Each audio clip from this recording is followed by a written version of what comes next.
प्यारे विद्यार्थियों, ज्योग्राफी की पहली क्लास में आप लोगों का सभी का फुल सिंह सैनी की तरफ से हार्दिक अभिनंदन। अब बात करते हैं हम टाइम को वेस्ट करते हुए कि हम लोगों को जो 12वीं क्लास है उसकी जो क्लास है काफ़ी कोरोना की वजह से जो सिलेबस है काफ़ी पीछे रह चुका है। क्लासें भी काफ़ी मिस हो चुकी है, आप लोगों की पढ़ाई भी काफ़ी व्यतीत हुई है। लेकिन अब हम लोग ज़्यादा टाइम को ख़राब करते हुए अपनी पढ़ाई की तरफ आते हैं कि हम लोगों की जो 12वीं भूगोल की क्लास है, भूगोल विषय की, इसमें हम लोगों के 2 पार्ट हैं। जैसे एक जो पार्ट है वो मानव भूगोल है, दूसरा जो संबंध है वो भारत का भूगोल, इससे रिलेटिव है। हम लोग पहले जो मानव भूगोल है इस पार्ट के बारे में बात करेंगे। इसमें जो पहला लेसन है वो इसी के नाम से शुरू किया गया है, मानव भूगोल। तो सबसे पहले हम लोग इसके बारे में अध्ययन करेंगे। इतना ध्यान रखना है कि आप लोगों को जो भी मटेरियल उपलब्ध कराया जाए, जो भी आप लोगों को समझाया जाए, उसको आपको अच्छे से गौर करके सुनना है और ध्यान एक तरफ से ब्लैक बोर्ड पर केंद्रित रखना है, ताकि आप लोगों को बार बार रिवीजन करने की ज़रूरत नहीं होगी। और मेरे प्रयास होगा आप लोगों को जो सारी चीज़ें हैं वो इस ब्लैक बोर्ड के माध्यम से आप लोगों तक समझाई जाएँ। तो देखिए, हम स्टार्ट करते हैं यहाँ से कुछ टॉपिकों से।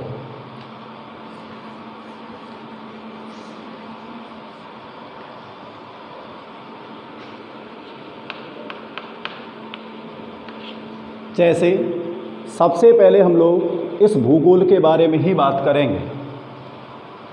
जो भूगोल है, इस भूगोल के पिता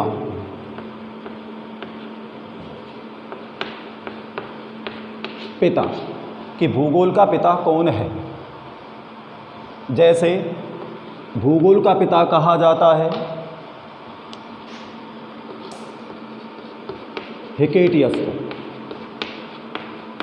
हिकेटियस कि भूगोल का पिता कौन है। कौन है? हिकेटियस। दोबारा से सुन लेना कि भूगोल का पिता कौन है, हिकेटियस। अब बात आती दिमाग में कि हिकेटियस को भूगोल का पिता क्यों कहा जाता है। तो देखिए, भूगोल को हिकेटियस को भूगोल का पिता क्यों कहा जाता है।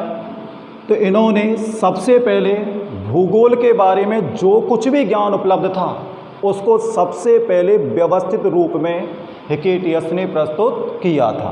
तो आपका आंसर क्या बना कि विश्व के बारे में उपलब्ध भौगोलिक ज्ञान को सबसे पहले व्यवस्थित रूप में हिकेटियस ने प्रस्तुत किया था, इसलिए इनको भूगोल का पिता कहा जाता है।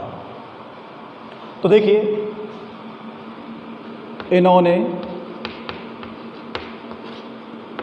विश्व के बारे में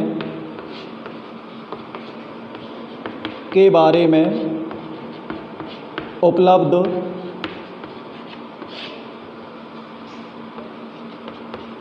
भौगोलिक ज्ञान को व्यवस्थित रूप में प्रस्तुत किया था।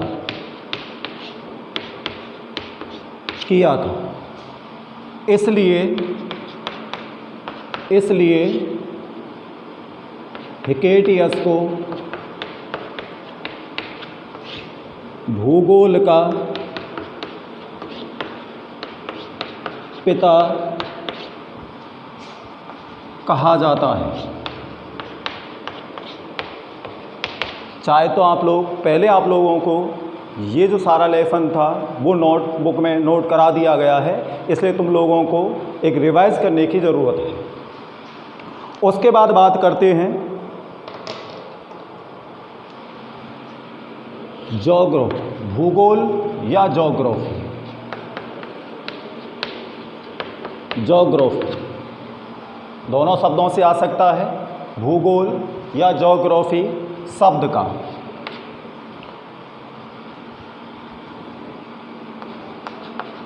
सबसे पहले प्रयोग, कि जोग्राफी शब्द का बात आती है कि जोग्राफी या भूगोल शब्द का सबसे पहले प्रयोग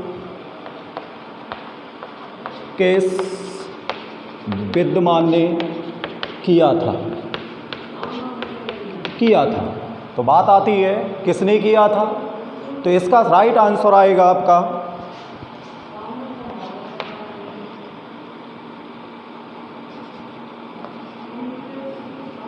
एरेटोस्थेनीज।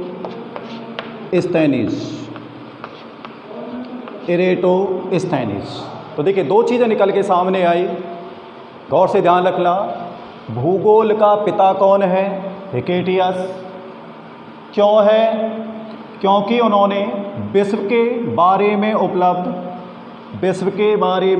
उपलब्ध भौगोलिक ज्ञान को सबसे पहले या भौगोलिक ज्ञान को व्यवस्थित रूप में प्रस्तुत किया था, इसलिए हिकेटियस को भूगोल का पिता कहा जाता है। दूसरी कंडीशन कि ज्योग्राफी शब्द का सबसे पहले प्रयोग किस विद्वान ने किया था। तो ये दो तरीके से प्रश्न बनता है, कभी इस शब्द को घुमा देता है। कैसे घुमाता है? जो विद्वान शब्द है इसकी जगह किस व्यक्ति ने किया था, तो चाहे वो विद्वान शब्द का उपयोग करे चाहे व्यक्ति शब्द का उपयोग करे, आप लोगों का राइट आंसर होगा एरेटोस्थेनीज। तो अब तक आप लोगों के लिए दो चीज़ें निकल के सामने आई हैं कि भूगोल का पिता कौन हुआ? हिकेटियस। ज्योग्राफी शब्द का सबसे पहले प्रयोग किसने किया था? एरेटोस्थेनीज ने। फिर आगे की बात करते हैं कि जो आपका ये भूगोल है इसकी शाखाएं कि भूगोल को अध्ययन की दृष्टि से कितनी शाखाओं में विभाजित किया गया। तो दो की कंडीशन आई, कितनी शाखाओं में विभाजित किया गया, तो हमारी स्थिति निकलेगी दो शाखाओं में विभाजित किया गया। अब ये दो कौन कौन सी हैं? तो एक आपको लोगों को ढूंढने की ज़रूरत नहीं है, क्योंकि हम लोग जो पार्ट पढ़ रहे हैं वहीं से निकल के आ जाएगी। कौन सा पार्ट था? मानव भूगोल। तो पहली जो एक शाखा निकल के आई और जो दूसरी शाखा निकल के आती है, जो पहली शाखा का नाम है भौतिक भूगोल, दूसरी शाखा का नाम है मानव भूगोल। तो भूगोल को अध्ययन की दृष्टि से कितनी शाखाओं में विभाजित किया गया? तो हमारा आंसर होगा कि भूगोल को अध्ययन की दृष्टि से दो शाखाओं में विभाजित किया गया। कौन कौन सी हैं? नंबर एक भौतिक भूगोल, दूसरी मानव भूगोल। कौन कौन सी हुई? भौतिक भूगोल और मानव भूगोल। अब बात आती है, जनरली सी बात करते हैं कि भौतिक भूगोल में क्या होता है और मानव भूगोल में क्या होता है। तो देखिए थोड़ा सा मैं इसको हटाता हूँ।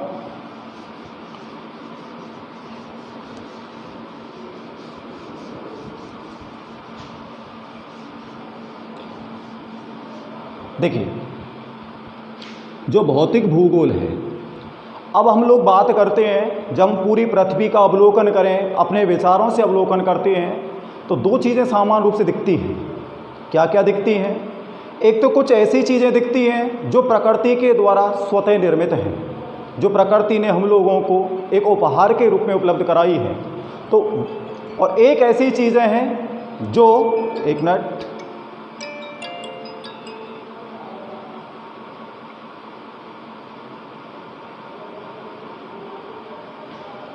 एक ऐसी चीज़ें हैं जो मानव या मानव के द्वारा जो निर्मित हैं उनका रिलेशन है। तो बात आती है जो भौतिक भूगोल है उसमें स्थिति की जाती है प्राकृतिक या भौगोलिक। तत्वों का है। अब बात आती है कि प्राकृतिक और भौगोलिक तत्व होते कौन कौन से हैं। जैसे जो प्रकृति के द्वारा स्वतः निर्मित होते हैं उन सबको किस में शामिल किया जाता है, प्राकृतिक या भौगोलिक तत्वों में शामिल किया जाता है। अब सोचिए कैसे कौन कौन से शब्द जो दिमाग में आते हैं सोचने से, उन शब्दों को यहाँ पर याद रखना है। जैसे एक एग्जाम्पल लेते हैं, हमें ज़रूरत होती है, जैसे किसकी ज़रूरत होती है, जल की। जल प्रकृति के द्वारा उपहार में मिलता है। दूसरी स्थिति आती है, एक शब्द लेते हैं हम, उच्चावच। अब बहुत से विद्यार्थियों के दिमाग में शब्द आ रहा होगा, ये उच्चावच क्या होता है। बात आती है तो देखिए, पृथ्वी के धरातल पर जो भी पर्वत, पठार, मैदान, खाड़ी, द्वीप आदि जो मिलते हैं उन सबको शामिल किया जाता है उच्चावच में।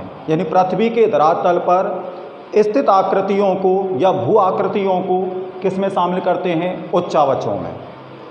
अब जैसे मैंने उदाहरण ले लिया, पर्वत, पठार, मैदान,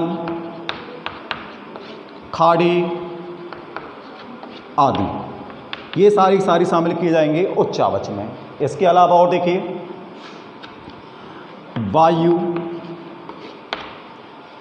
वायु, ये सारे किसमें सब। इसके अलावा और बात करते हैं, जैसे वनस्पति, जीव जंतु,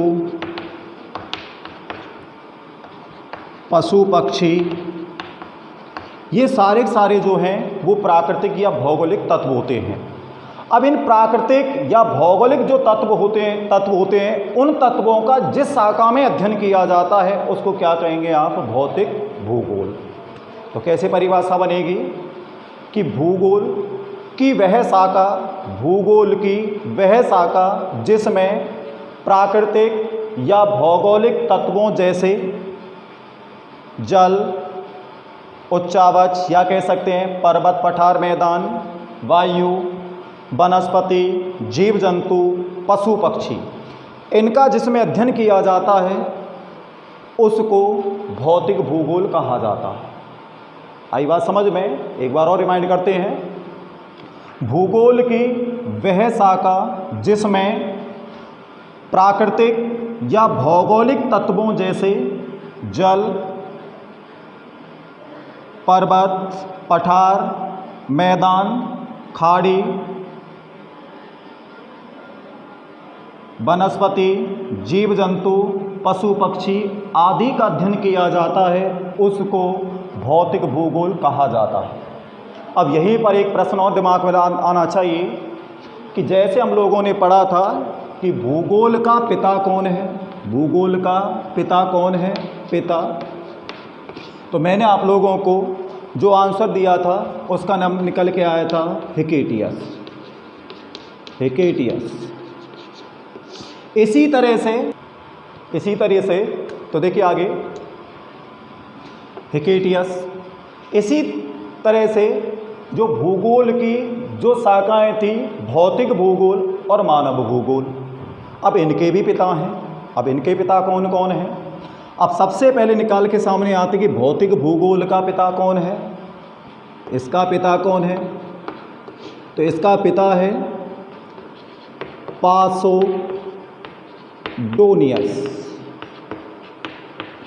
पासोडोनियस। फिर बात करते हैं कि मानव भूगोल का पिता कौन है। मानव भूगोल का पिता, तो मानव भूगोल का पिता है फ्रेडरिक, इसको मैं हटाता हूँ, फ्रेडरिक रेडजेल, ये इनका पूरा नाम है। थोड़ा सा नामों में से ऐसा लगता है, सब नाम थोड़े अटपटे से लगते हैं। इसका कारण क्या है कि ये लोग भारत के नहीं हैं। अगर भारत के होते तो हमारी तरह तुम्हारी तरह नाम होते। ये बाहर के लोग हैं तो उनके वहाँ पर ये नाम थोड़े आसानी से लगते हैं, तो इसलिए आप लोगों को भी आसान सा लगना चाहिए। तो देखिए, भूगोल का पिता हिकेटियस, भौतिक भूगोल का पिता पासोडोनियस, मानव भूगोल का पिता फ्रेडरिक रेडजेल। अब देखिए आगे बात करते हैं, तीनों चीज़ों को दिमाग में रखना। अब ये जो प्रश्न आने लायक बोर्ड के एग्ज़ाम में हैं, तो देखिए भूगोल का पिता हिकेटियस। भूगोल को कितनी शाखाओं में बांटा गया?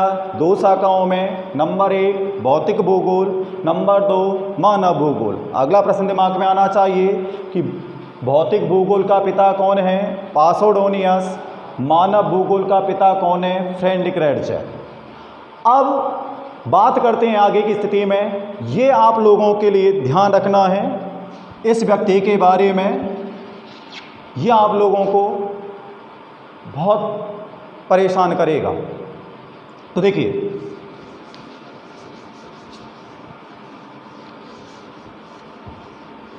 इन सारी चीज़ों के बाद में हम लोग बात करते हैं मानव भूगोल की विचारधाराएं। मानव भूगोल की विचारधाराएं। तो मानव भूगोल के विकास के बारे में जब बात करेंगे, हालांकि आगे और करते हैं, लेकिन सबसे पहले बात करते हैं मानव भूगोल की विचारधाराओं के बारे में। तो मानव भूगोल के अंदर मुख्य रूप से जो प्रारंभिक जो विचारधाराएं थी वो 3 विचारधाराएं हैं। अब 3 कौन कौन सी हैं? पहले तीनों के नाम दिमाग में से रखना, क्योंकि यहीं से कभी कभी बोर्ड में एग्जाम में प्रश्न बना दिया जाता है।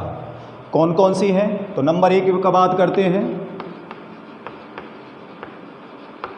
निश्चयवाद। निश्चयवाद। दूसरी स्थिति की बात करते हैं संभववाद। संभववाद। तीसरी कंडीशन की जब बात करते हैं उसका नाम है नव निश्चयवाद। ये 3 विचारधाराएं हैं, निश्चयवाद, संभववाद, नव निश्चयवाद। अब देखिए, जब ये तीनों नाम आप लोगों के दिमाग में रहेंगे तो कभी कभी क्या एक आसान सा प्रश्न बन जाता है कि जैसे आप लोगों को बारे में जब तीनों नाम दिमाग में रहेंगे तो कभी कभी क्या करता है कि एक नाम को बीच में से मिस कर देता है। कैसे? पहला प्रश्न गौर से सुनना, क्योंकि तीनों नाम दिमाग में रहेंगे, अपने आप से आंसर निकल के आएगा। निश्चयवाद और नव निश्चयवाद के मध्य में कौन सी विचारधारा की उत्पत्ति हुई? निश्चयवाद और नव निश्चयवाद के मध्य में तो कौन सी निकल के आ गई? संभववाद। या फिर स्थिति आ जाती है निश्चयवाद और संभववाद के बाद में कौन सी विचारधारा की उत्पत्ति हुई? नव निश्चयवाद। तीसरी कंडीशन, इन दोनों का नाम दे दिया, संभववाद और नव निश्चयवाद। या सबसे पहले मानव भूगोल में कौन सी विचारधारा की उत्पत्ति हुई? निश्चयवाद की। तो भूगोल में हमें कितनी विचारधाराएं पढ़नी है? 3 विचारधाराएं। कौन कौन सी हैं? निश्चयवाद, संभववाद, नव निश्चयवाद। ओके, तो देखिए, हम पहले बात करते हैं इस कंडीशन से। अब तीनों को हम एक साथ लेंगे, उसके बाद में फिर एक एक पे डिस्कस करेंगे। थोड़ा मैं उसको ऊपर लिखता हूँ।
नव निश्चयवाद। पहली कंडीशन पे आना उपनाम।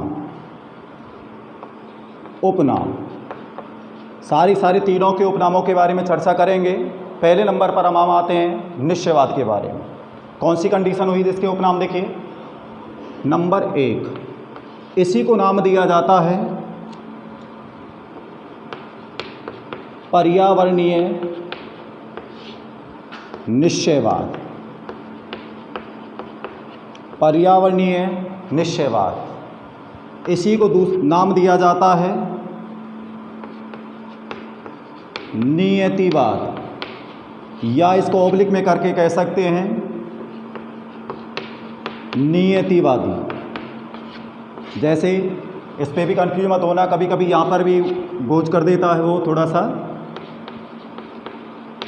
निश्चयवादी, ये दो इसके उपनाम हैं, पर्यावरणीय निश्चयवाद और नियतिवाद या नियतिवादी, ये इसके उपनाम हुए। इसी तरह हम आते हैं संभववाद पे। इसका कोई भी उपनाम नहीं है, ध्यान रखना, संभववाद का कोई भी उपनाम नहीं है। उसके बाद तीसरी कंडीशन पे आते हैं नवनिश्चयवाद। इसका कौन है, क्या उपनाम है? तो देखिए यहाँ पर थोड़ा ध्यान देने वाली बात है, इसके दो उपनाम हैं। कितने उपनाम हैं? दो।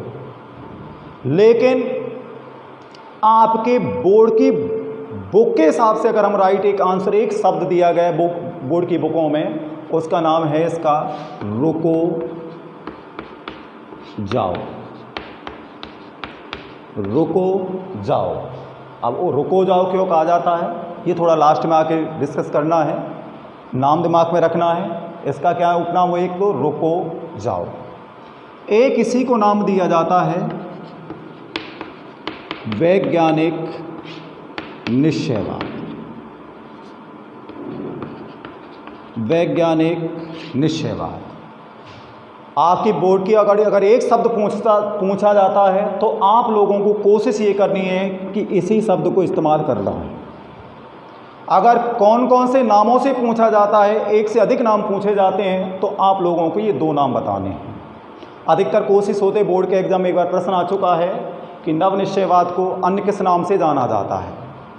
तो बहुत से स्टूडेंट, जैसे मैंने ये दोनों नाम बता दिए कि रुको जाओ और वैज्ञानिक निश्चयवाद, तो उनके दिमाग में ये रुको जाओ वाला शब्द नहीं रहा और वैज्ञानिक निश्चयवाद रह गया। तो दिक्कत क्या आती है कि जो कॉपी चेक करने वाले एग्जामिनर होते हैं वो लोग क्या करते हैं कि बुक को सामने रखते हैं और बुक में जो शब्द लिखा होता है उसी को वो लोग मान्य कर जाते हैं। इसलिए जिनको समझते हो कि जिनको ज़्यादा थोड़ा सा ज्ञान नहीं होता है वो लोग इस शब्द तक नहीं पहुंच पाते हैं, इसलिए वो लोग इसी को राइट आंसर मानते हैं। तो आप लोगों को दिमाग में रखना, अगर एक ही नाम पूछा है तो आप लोग इस शब्द का ही प्रयोग करेंगे। दोबारा से सुन लेना, अगर बोर्ड के एग्जाम में नवनिश्चयवाद का कोई अन्य नाम पूछा है, एक पूछा है, तो आपको रुको जाओ ही शब्द का इस्तेमाल करना है, वैज्ञानिक निश्चयवाद का उपयोग नहीं करना है। अगर ये पूछता है किन किन नामों से जाना जाता है, तब आप लोगों के दोनों शब्दों का प्रयोग कर सकते हैं, रुको जाओ और वैज्ञानिक निश्चयवाद का। फिर स्थिति आती है, दूसरे एंगल पर जाते हैं, दूसरी कंडीशन पर, जनक या पिता। यहाँ पर इतना ध्यान रखना कि ये जो शब्द है जनक या पिता, इन दोनों में से किसी भी शब्द का इस्तेमाल किया जा सकता है। जैसे निश्चयवाद या नियतिवाद का जनक कौन है या पिता कौन है, या आप लोगों से चीज करके कर सकता है कि पर्यावरणीय निश्चयवाद का जनक या पिता कौन है, या नियतिवाद का नियतिवाद या नियतिवादी विचारधारा का जनक या पिता कौन है। इसी तरह यहाँ पर भी ये शब्द स्थिति कर सकता है संभववाद, संभववादी। इसी तरह यहाँ पर नवनिश्चयवाद की जगह हो सकता है नवनिश्चयवादी। तो इससे कंफ्यूज नहीं होना है। तो देखिए, सबसे पहले बात करते हैं निश्चयवाद या नियतिवाद का, या पर्यावरणीय निश्चयवाद या नियतिवाद। इन सब तीनों जो शब्द हैं वो एक ही विचारधारा के लिए इस्तेमाल किए गए हैं। तो इनका पिता या जनक कौन है, तो हम लोगों ने सबसे पहले पढ़ा था, क्या नाम था, फ्रेडरिक रेडजेल। Frederick Ratzel.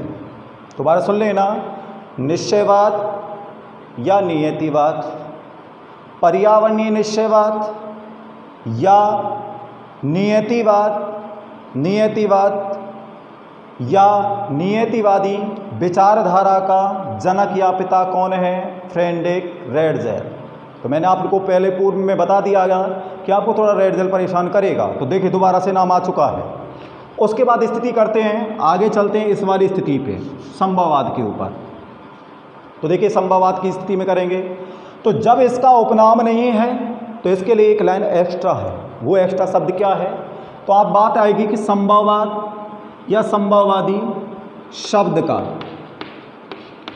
का सबसे पहले प्रयोग किस व्यक्ति ने किया था? व्यक्ति या विद्वान ने किया था। ध्यान रखना कि संभववाद शब्द का सबसे पहले प्रयोग किस व्यक्ति ने, किस शब्द को मैंने मिस कर दिया, ध्यान रखना कि संभववाद शब्द का सबसे पहले प्रयोग किस व्यक्ति या विद्वान ने किया था। तो आप लोगों का स्थिति आती है, किसने किया था? फेब्रे ने किया था।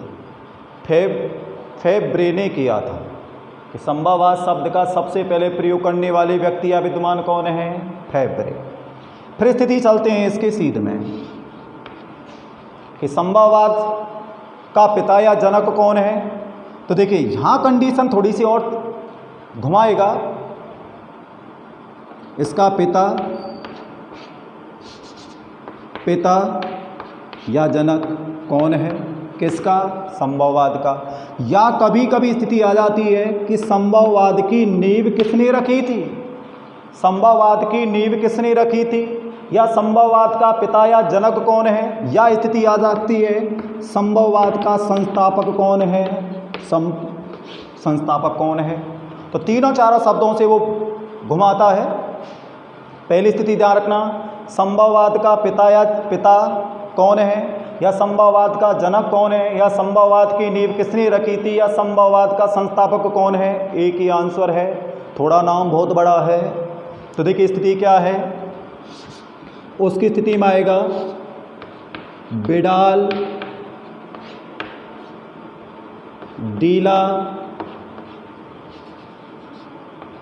डीला ब्लास्ट। जितना बड़ा नाम है उतना बड़ा ब्लास्ट करेगा, ध्यान रखना। बिडाल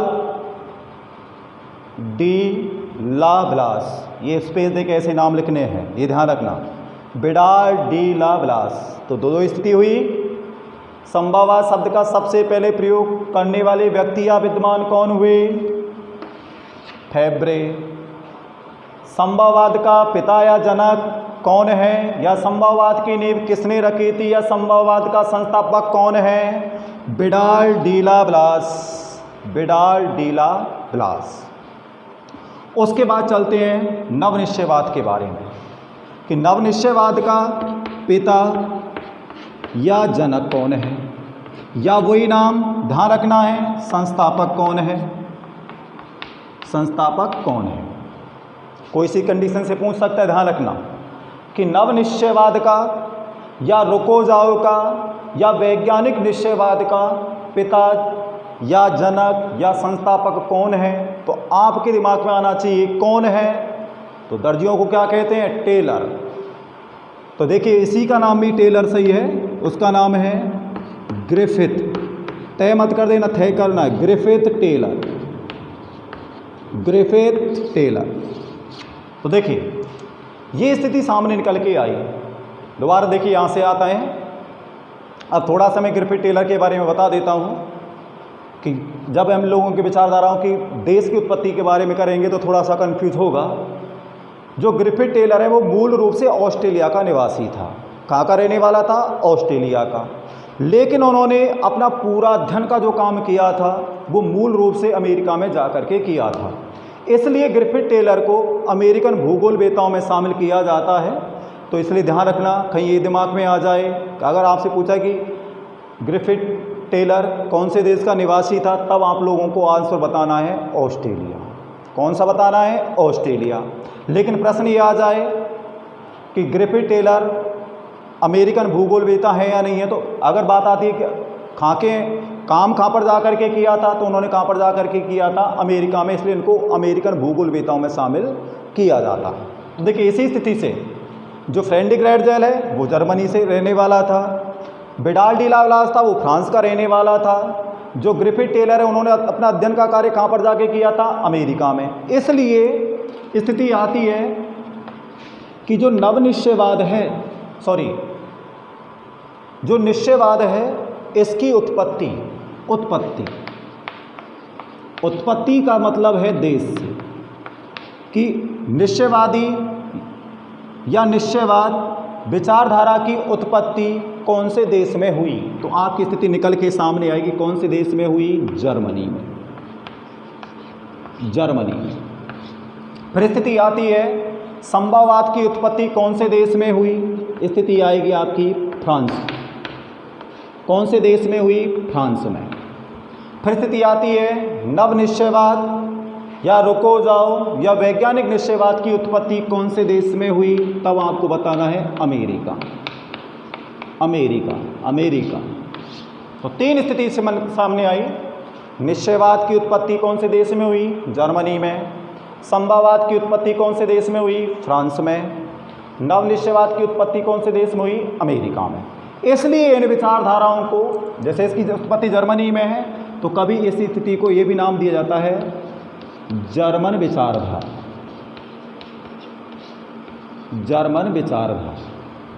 इसी तरह से इसको नाम दिया जाता है फ्रांसीसी विचारधारा। इसी तरह इसका नाम पड़ेगा अमेरिकन विचारधारा।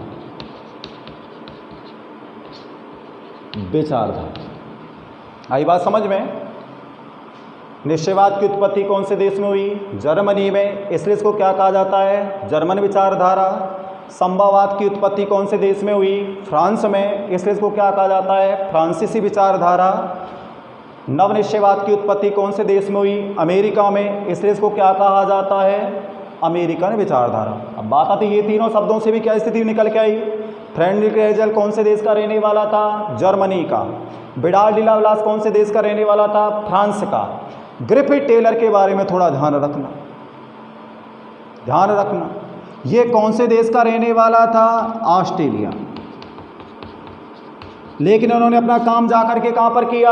अमेरिका में। इसलिए इस विचारधारा का काम पूरा का पूरा जो हुआ था वो अमेरिका में हुआ था, इसलिए इसको नाम दिया जाता है अमेरिकन विचारधारा। अब आगे देखो, फिर स्थिति करते हैं जो आपकी ये नव निश्चयवाद है। अब बात आती, कहते किसे हैं? संभववाद किसे कहते हैं? नव निश्चयवाद किसे कहते हैं? तो मुख्य रूप से 2 शब्दों को पकड़ना है कि भूगोल को हमने कितनी शाखाओं में बांटा था? 2 में ना। कौन कौन सी थी वो? भौतिक भूगोल और मानव भूगोल। अब जो भौतिक भूगोल है उसका संबंध किससे होता? हमारे चारों ओर के परिवेश से। परिवेश को क्या कहते हैं हम? पर्यावरण या प्रकृति। उसके अलावा जो पृथ्वी का धरातल है उस पर हम लोग निवास करते हैं, तो हम लोग कुछ भी एक्टिविटी करते हैं, जैसे मान लो पुल बनाते हैं, सड़क बनाते हैं, खेतों का निर्माण करते हैं, आवास बनाते हैं, ऊंची ऊंची इमारतें बनाते हैं, रेल मार्गों का निर्माण करते हैं, सड़क मार्गों का निर्माण करते हैं। तो वो कंडीशन जो संबंध में है उसका संबंध जोड़ना है संभववाद से। जो हमारी प्रकृति है उसका संबंध जोड़ना है हमको निश्चयवाद से। उन दोनों के बीच में जो सामंजस्य का काम करेगी, तालमेल बिठाने का जो काम करेगी, वो कौन सी करेगी? नव निश्चयवाद। तो देखिए, वह विचारधारा जो कि 2 शब्दों को पकड़ना है इन तीनों विचारधाराओं में। एक शब्द पकड़ना है प्रकृति को और एक शब्द पकड़ना है मानव को। तो देखिए, वह विचारधारा जो कि प्रकृति को सर्वशक्तिमान या सर्वश्रेष्ठ मानती है और मनुष्य को प्रकृति का दास। आ गया ना मानव का नाम? मानव की जगह आप इसका शब्द कर सकते हैं मनुष्य। वह विचारधारा जो प्रकृति को सर्वश्रेष्ठ मानती है और मानव या मनुष्य को प्रकृति का दास मानती है, उसको क्या कहेंगे आप? निश्चयवाद। ये शब्द ले लिया ऊपर वाला क्योंकि पहले ही आई थी। अब दूसरा शब्द कौन सा है हमारा? मानव या मनुष्य। उसका संबंध इस पे आ जाना। कैसे कंडीशन से करेंगे? अब इसको वरीयता दे दी तो हमें इसको देनी है कि वह विचारधारा जो मनुष्य को सर्वशक्तिमान मानती है, सर्वश्रेष्ठ मानती है, वह विचारधारा जो मनुष्य को या मानव को सर्वश्रेष्ठ मानती है और मनुष्य को प्रकृति का दास नहीं मानती है, उसको क्या कहेंगे आप? संभववाद। तीसरी कंडीशन पे आना, फिर कौन सी बची आपकी? नव निश्चयवाद। हाँ तो बच्चों देखिए थोड़ा सा और, कौन सी बची आपकी? नवनिश्चयवाद। तो नवनिश्चयवाद की स्थिति में देखते हैं, इसको श्रेष्ठ मान लिया, निश्चयवाद थे, इसमें श्रेष्ठ हो गया मानव या मनुष्य। अब इन दोनों के बीच में जो सामंजस्य का काम करेगी वो कौन सी करेगी? नवनिश्चयवाद। तो क्या कंडीशन बनी? वो ना, उसने ना तो इसको श्रेष्ठ माना ना इसको श्रेष्ठ माना, कहा कि दोनों ही नहीं है और दोनों समझौता करो और तालमेल बिठा करके चलो। तो तालमेल कैसे बैठेगा? कि वह विचारधारा जो कि प्रकृति और मानव, वह विचारधारा जो प्रकृति और मानव दोनों को सर्वशक्तिमान या सर्वश्रेष्ठ नहीं मानती है, बल्कि मनुष्य इसने जो नियम बनाए हैं उनका पालन करना, बल्कि मनुष्य प्रकृति के नियमों का पालन करता हुआ, बल्कि मनुष्य प्रकृति के नियमों का पालन करता हुआ प्रकृति पर विजय प्राप्त कर सकता है, तो उसको क्या कहेंगे? नवनिश्चयवाद। तो देखिए प्यारे स्टूडेंटों, आज के लिए इतना। हम लोग जो इससे आगे का रिलेशन है इसको एक बार रिवाइज करते हुए नेक्स्ट वीडियो में पढ़ेंगे।